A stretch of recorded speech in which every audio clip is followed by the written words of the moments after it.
안녕하세요. 반갑습니다. 지단입니다. 오늘은 돈이 되는 대박 방향을 잡아라 라는 제목을 가지고 공부하고자 합니다. 최근 들어 2021년 신축년 코로나가 지배하는 이 현실에서 상당히 많은 상담 중에 하나가 이동 변동 어디로 가면 될까요? 어디로 가면 대박이 날 수 있을까요? 라는 상담을 많이 하게 됩니다. 그걸 알기 위해서는 반드시 제일 중요한 것은 그 에너지의 흐름을 봐야 되기 때문에 그 사장, 대표이사 되시는 분의 생년월일을 갖다 놓고서 분석을 해야 됩니다. 그래서 실제로 왔었던 사례를 놓고서 설명을 드리고자 합니다.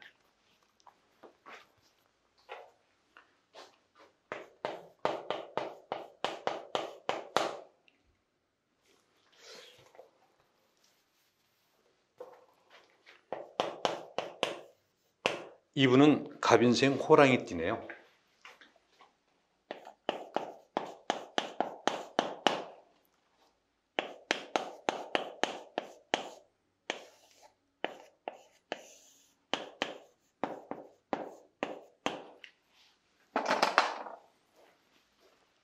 사주가 상당히 심플하게 생겼죠. 여성분이신데 상당히 이 사주의 주인공, 사주의 체가 되는 게 바로 이 동글뱅이 안에 있는 병화입니다. 하늘에 떠 있는 태양화죠. 양 중의 양.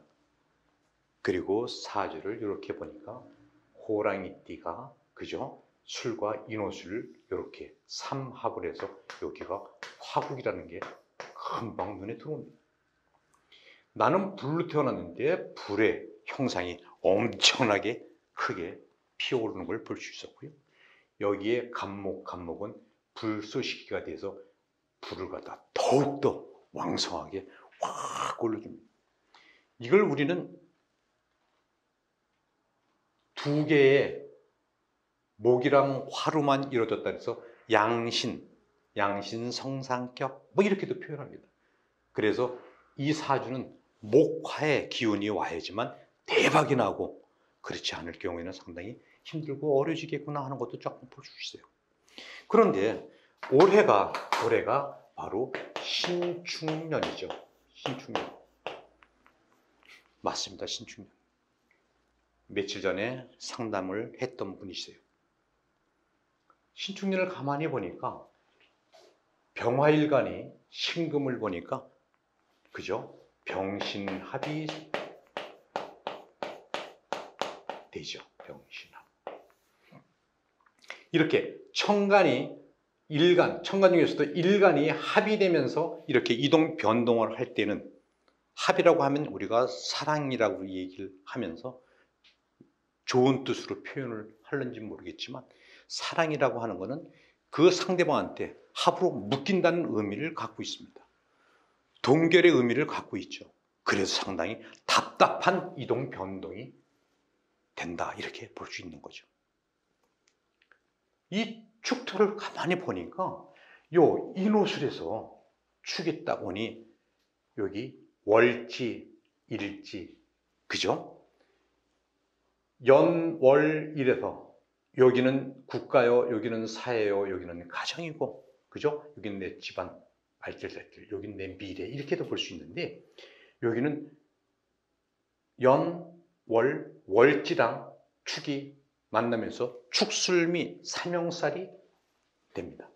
그래서 여기 보니까 축술이 여기 형이 되는 거죠. 형. 다시 말씀드리면 월지라고 하는 거는 내가 속해 있는 조직, 내 가정, 내 직장, 내가 다니는 학교, 내가 어디 속해 있는 그 조직을 의미하는데 거기에 형살이라고 하는 게 덩 하고 지금 이제 부닥쳐 있는 거예요. 충을 하게 되면은 그것도 이동 변동이고 이렇게 얘기를 하는데 형살이 끼면서 이렇게 오게 되면 더욱더 심각한 일들이 벌어지고 안 좋은 쪽으로 이동 변동을 하게 된다고 하는 것도 우리가 알 수가 있습니다. 충은 어떻게 보면 발전을 위해서 내가 잠시 잠깐 다른 곳으로 이동 변동을 할 수는 있지만 형이라고 하는 것은 상당히 그렇지 못한 경우가 훨씬 더 많이 있다고 하는 겁니다. 어떻게 보면 아는 사람과 지인과의 어떤 아니면 회사의 어떤 그런 불협화음, 그렇게 믿고 믿었던 그 사람에 의해서, 그 배신에 의해서, 그 신뢰가 깨짐으로 인해서 내가 이동 변동을 하게 되는 그런 문제가 올 수 있다고 하는 거죠. 그리고 일지라고 하는 것은 일간인 내가 깔고 앉아있는 내 보금자리 아래 터전입니다. 그게 여기서 와서 축오 하면 그죠? 바로 원진살, 귀문관살 이렇게 얘기합니다. 원진살, 귀문.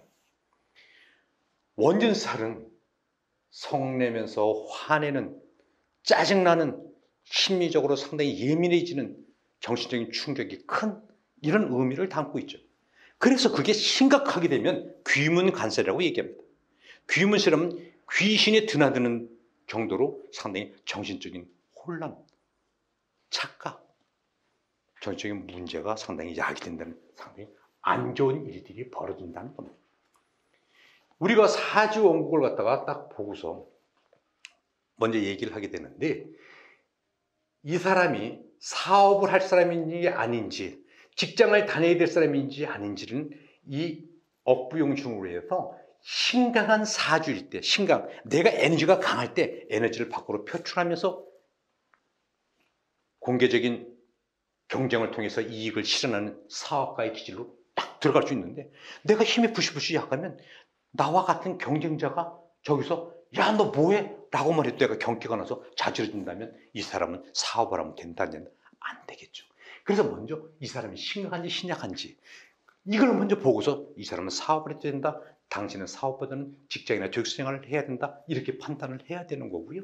또 그 사람이 운이 지금 어떤 운이 왔을 때 어떻게 되겠다 하는 걸 갖다가 우리가 얘기를 해주게 되는 거죠. 그런데 이 사람은 보니까 목하루만 있어 아까 얘기한 목화가 용신인데 작년에 경자년이었죠. 쥐띠에 경금과 자수 상당히 금수에 춥고 어두운 목화가 와야 되는데 금수가 뜨고 왔으니 작년부터 이 사람은 되는 일이 하나도 없었겠다.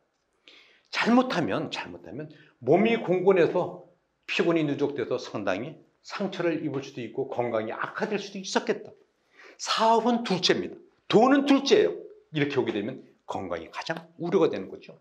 그런데 올해 딱 신축년이 오다 보니 작년에 이어서 올해도 깜깜하고 긴 터널만 계속 연속되다 보니 어쩔 수 없이 이 지단을 찾아오게 된 겁니다.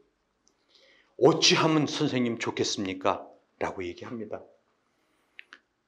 우리는 일반적으로 이 용신이랑 전혀 반대의 어떤 기신살, 흉살의 운이 왔으니 상당히 조심해야 된다라고 얘기를 합니다.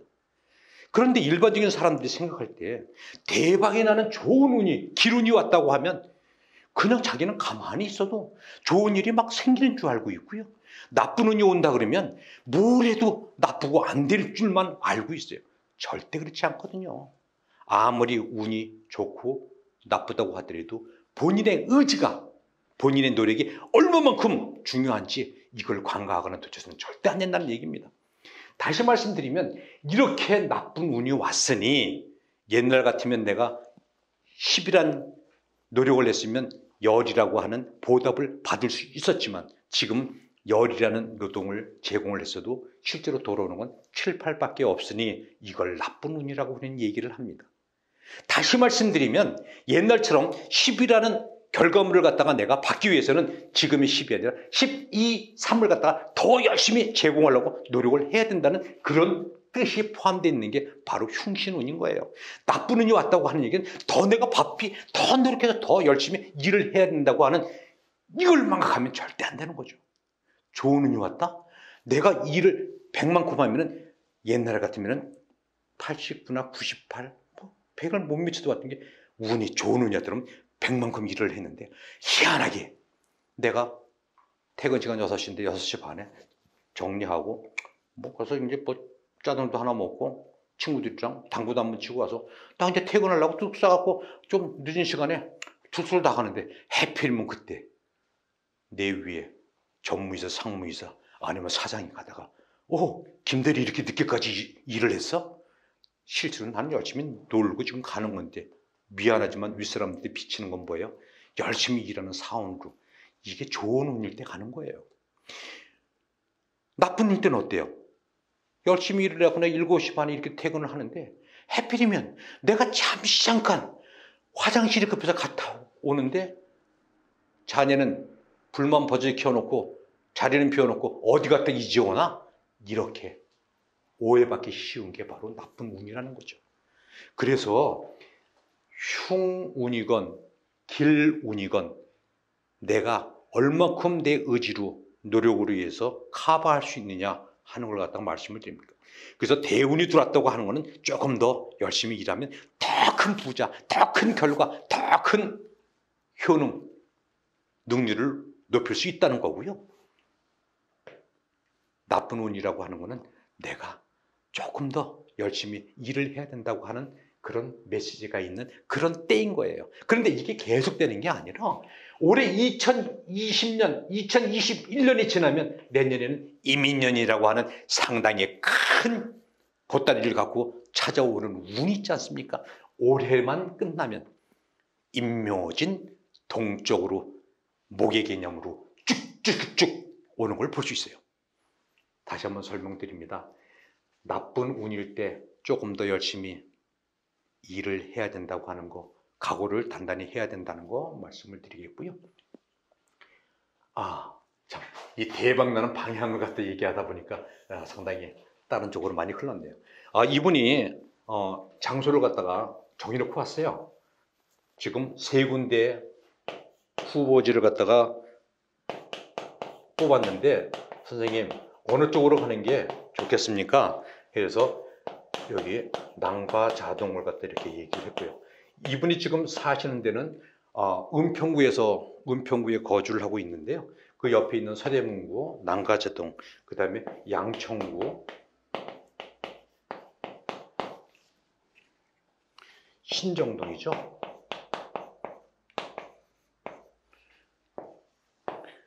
그리고는 중구,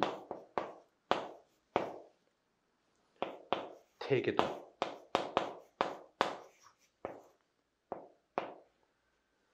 태동. 이렇게. 교수님, 어느 쪽으로 가는 게 제가 제일 나은 방향입니까? 이미 이사를 가기로 결정을 했고요. 더 이상 여기 있으면 안 될 것 같은 이런 생각 때문에 다 이야기를 끝내고 왔습니다. 어느 쪽으로 가는 게 좋겠습니까? 그래서 이 대박 방향은 대박은 뭡니까? 재물입니다. 재물 방향으로 가는 거죠. 그래서 가장 재물이 왕성하게 들어오는 양천구 신정동으로 이사를 가게 이렇게 안내를 해드렸습니다. 반드시 여기 가면 대박이 나고 하는 일마다 큰 번창함이 있을 거라는 말씀도 곁들여 드렸습니다. 참고로 여기서 절대적으로 가지 말아야 될, 얻지 말아야 될 사업장이라든지 이동처 말씀을 드리겠습니다. 예를 들어서 여기 지금 나와 있는 사주처럼 이 호랑이띠라면 모든 이 사주 구조의 운동성은 삼합에 의해서 움직이게 됩니다. 여기는 보면 인오술이라고 하는 이 삼합, 인오술은 여기가 생지, 왕지, 묘지 이렇게 되는데 가장 중요한 이 왕지인 화국으로 바뀐다고 보는 겁니다. 그래서 이 삼합은 무조건 화국으로 바뀌는데 이거는 분명히 인의 목이고 여기는 오화, 여기는 술토인데 목이고 톤데도 불구하고 인호술 삼합이 되면 가운데 있는 불로 전부 다 바뀐다고 해서 화국 이렇게 얘기를 합니다. 그래서 여기 지금 이제 이 이분, 호랑이 띈 이분은 절대적으로 이 가운데, 예를 들면 이렇게 우리가 설명을 드릴 수 있겠네요. 어떤 집입니다. 집인데 여기 가운데가 가운데 인오수렴 이 가운데 여기에 출입문이라든지 방향이 문이 뽕 뚫린 거예요. 들어가는 문이 입구가 해필이면 뽕, 그죠? 정남 방향으로 이렇게 문이 나 있는 이 집으로 가게 되면 그 앞에 사람은 이 집에서 대박이 나고 돈을 엄청나게 끌어 담아 쓰는지 모르겠지만 이 호랑이 띠 이 사람이 이 오 방향으로 문이 나 있는 이런 집으로 가게 되면 이런 상가를 갖다 얻게 되면 이거는 불보듯이 뻔한 부도나 폐망하는, 잘못하면 건강까지 잃는 안타까운 일이 벌어진다고 보는 거죠. 이거는 12신살에서 장성살이기도 하고요. 이 가운데가 뻥 뚫렸다고 하는 얘기는 중추적인 주춧돌이 상랑 위에 올라가 있는 대들보가 없어서 폭 넘어지는 형국이랑 똑같게 이렇게 생기지 않았습니까? 다시 한번 예를 들면 만약에 뱀띠라 그랬으면 어디가 되겠습니까? 뱀띠 하면 사유축이, 이게 바로 유금의 금국으로 되겠죠. 그래서 이 사람은 뱀띠나 닭띠나 소띠들은 절대적으로 여기 정서 방향으로 문이나 있거나 출입문이 되어 있는 이런 쪽으로 가게 되면 무조건 폐망하거나 시들시들 아프거나 병들어 쓰러지는 일이 벌어진다. 절대 안 된다고 하는, 이거는 꼭 기억을 해 두시기 바랍니다. 만약에 부득이하게 이런 쪽으로 갔어. 어쩔 수 없이 가다 보니까 이렇게 돼 있어요. 우리가 일반적으로 어디 맛있는 맛집이라서 가게 되면 출입문을 이렇게 들어가는데 희한하게 여기 바리케이트처럼 여기가 그걸 쳐놓은 데가 있어요. 파티션을 쳐놓고 이렇게 들어갔다가 이렇게 꺾어서 저쪽으로 와서 이렇게 여기에 이쁜 그림을 그려놓고 이렇게 신발장으로 임시 형편으로 해놓은 집들을 볼 수 있습니다. 빨리 이사 가는 게 최고 상수고요. 정 안 될 때는 아까 얘기한 것처럼 파티션이라든지 이런 것들에서 유도를 통해서, 그죠? 일부 어떤 내 공간을 갖다 스페이스를 잡아먹더라도 그렇게 해놓는 게 좋다, 이렇게 말씀을 드립니다. 그러면 그 사업장을 어떠한 방식으로 꾸며야지, 어디에다 뭐를, 카운터를 어디에 두고 주방을 어느 쪽으로 두고, 요거는 차차 다음 시간에 공부를 하면서 점점 하나씩 알아가기로 하고요. 오늘은 돈이 되는 대박 방향을 잡아라, 재성 방향으로 잡는 거, 그 다음에 절대적으로 삼합의 왕지 방향으로 출입구가 나서는 않는다고 하는 사실을 끝으로 말씀드리면서 이만 마칠까 합니다. 긴 시간 경청해 주신 여러분께 진심으로 감사드리고요. 자, 오늘도 좋은 하루 되십시오. 감사합니다.